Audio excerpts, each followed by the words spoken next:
I've had several of these jump boxes over the years, and most of them have been pretty bad.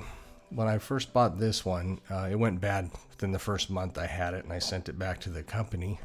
I didn't hear back from them for a couple of months. I called them, and they had lost it. So they sent me a new one, and it's been pretty good.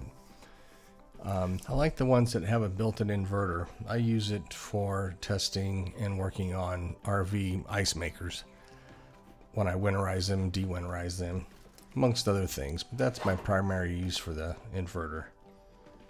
So this one here stopped working as far as jump starting vehicles. And if you work in an RV lot, you know you got to jump start stuff all the time. So I wanted to check it out, make sure that the battery was really bad. The charger worked. The inverter was still working. So I just put this light bulb load on the inverter. We can check out the voltage here on the battery. It goes down pretty low. So we're going to take it apart and see what's going on inside. This is a magnetizer. So you can run your bit through it like that, and then it magnetizes it so it'll pick up screws. So some of these screws are down deep in a hole, and I want to be able to pull them out easily. So we're going to go ahead and remove the screws. The top one didn't come out because it's actually broken. We're going to try to fix that later.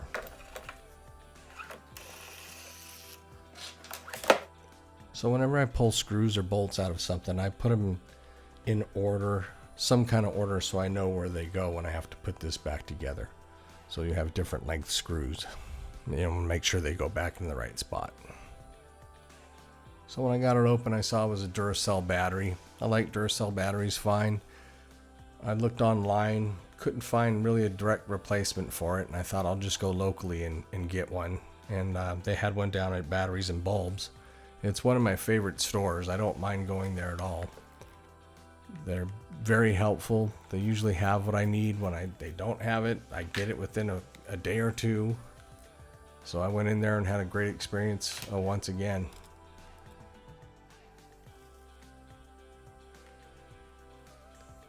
So here I'm going to try to repair that stud. I don't have good luck with epoxy. I was trying to think of a different method to put that in. So I epoxied it in, let it dry for a few days, and then we'll see in a little while here what happens. The other side looked a little stressed, so I thought I'd just put some epoxy around it. See if I can get it strengthened up a little bit.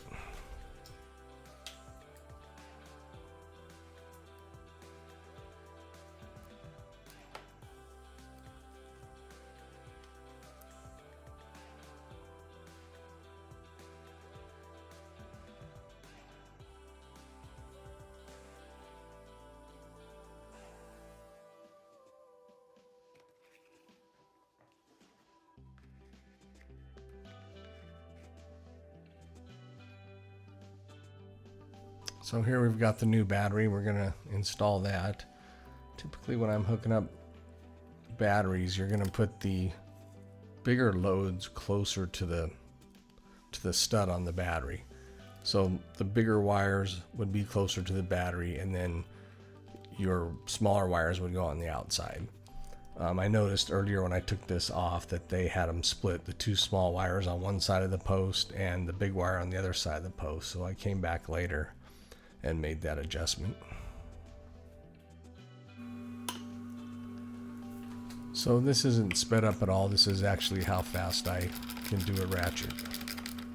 So, just kidding, it is sped up. So this is an example of why you use a pre-charge resistor before connecting an inverter.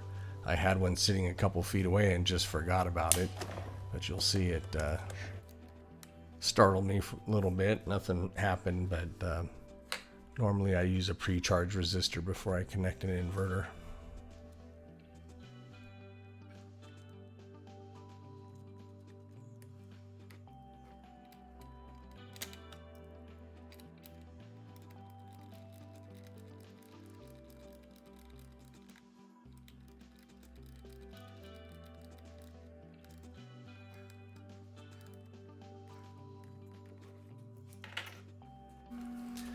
Then we're going to check the voltage of the battery.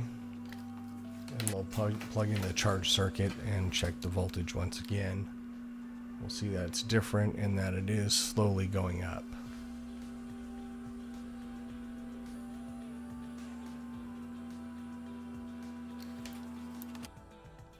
So now I'm going to do a little load test through the inverter. So we're going to hook up the same light, connect the meter to the battery.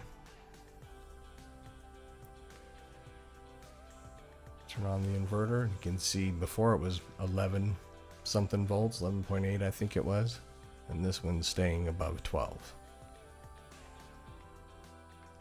So I let it charge for a little while longer and came back out, wanted to play around with it a little bit, check the voltage and check the amp draw of the light and the inverter, the DC amp draw. Earlier in the video, at the beginning, I checked the AC amp draw, which was about a half an amp.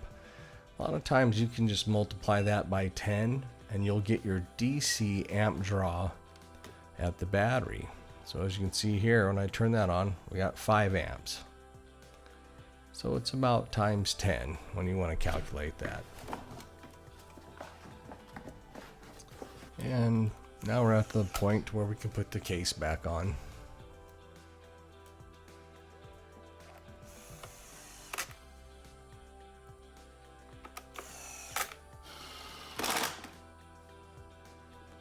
You can see here I used the screw gun and I was going pretty gently, but I snapped that post right off like I knew I would, so I probably should have put that in by hand. Maybe that would have helped better, but I'm going to try a different method to glue that post back on. And then so here we're just going through and testing the light and the meter. And we're ready to test it on the vehicle, so I went ahead and killed the battery on my truck, which I don't recommend doing, but I wanted to make sure this thing was gonna work. So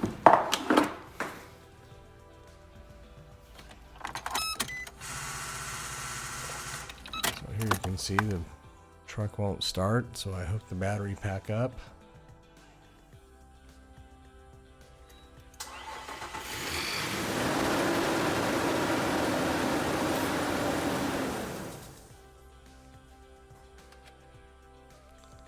So minus the broken screw post, I think that was a success.